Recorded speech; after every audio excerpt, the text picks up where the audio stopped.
Problem 1. 1 gram of both propane and oxygen are mixed and allowed to burn. This is a combustion reaction. So I'm going to quickly go ahead and write the equation. C3H8 plus O2 yields CO2 and water. I'm going to balance it first C, then H, then O. I have 3 C's here. I'm going to put a 3. H's, I have 8. I have 2 here, so I'm going to put a 4. And now I'm going to count up the O's. 3 times 2 is 6, plus 4 is 10. And so if I put a 5 here, times 2 would be 10 O's. Okay, so the first little question it asks is, which is the limiting reactant? Now, what you have to do here to find the limiting reactant, we have to do 2 problems. Starting with this reactant and going to one product, and starting with this reactant and going to that same product. So first I'm just going to write out, the problem tells us that we have 1 gram of both oxygen and propane. And I'm going to go ahead and pick water as the product that we're going to go to.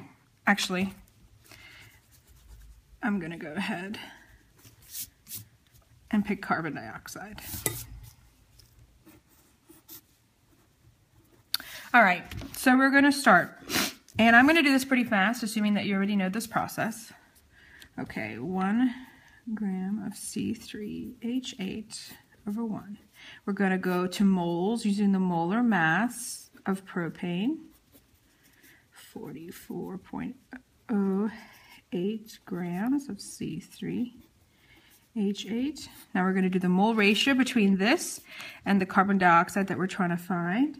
So for every 1 mole of C3H8, we have 3 moles of carbon dioxide.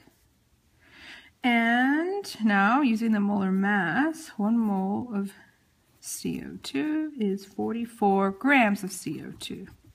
And I do this calculation and I get 3 grams of carbon dioxide.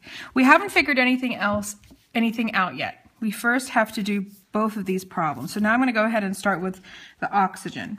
And it tells us we have 1 gram of O2. So 1 mole of O2 is equivalent to 32 grams of O2.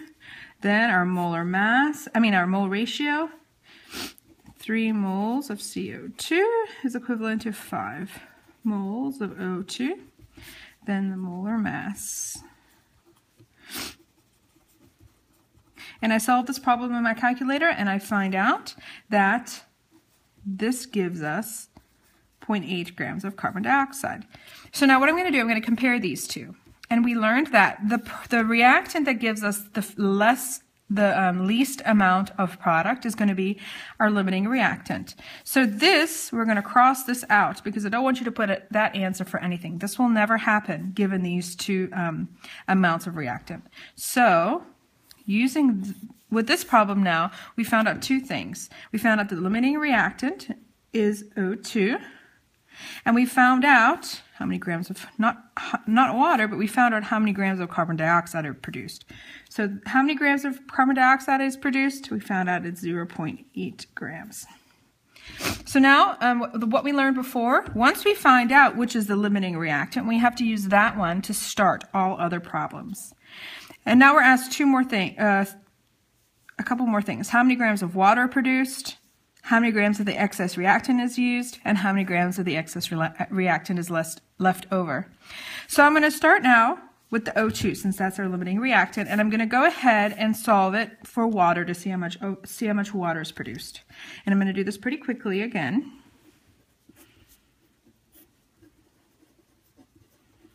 (32 grams of O2. Now I'm going to do the mole ratio. For every 4 moles of water, we have 5 moles of oxygen. Then our molar mass of water is 18.02 grams. And you should get about 0.5 grams of water. This may be a little bit off because of the rounding, but if you get around this much, this is really good. So now we found out that our water we should get about 0.5 grams of water produced. Okay, next question, how many grams of the excess reactant is left over? So we found out that O2 is our limiting reactant, which makes the propane automatically the excess reactant.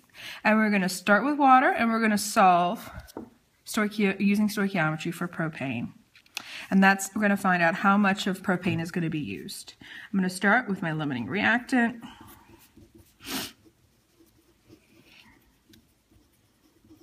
And then I'm going to do my molar ratio. It's equivalent to 1 mole of propane. Now I'm going to do my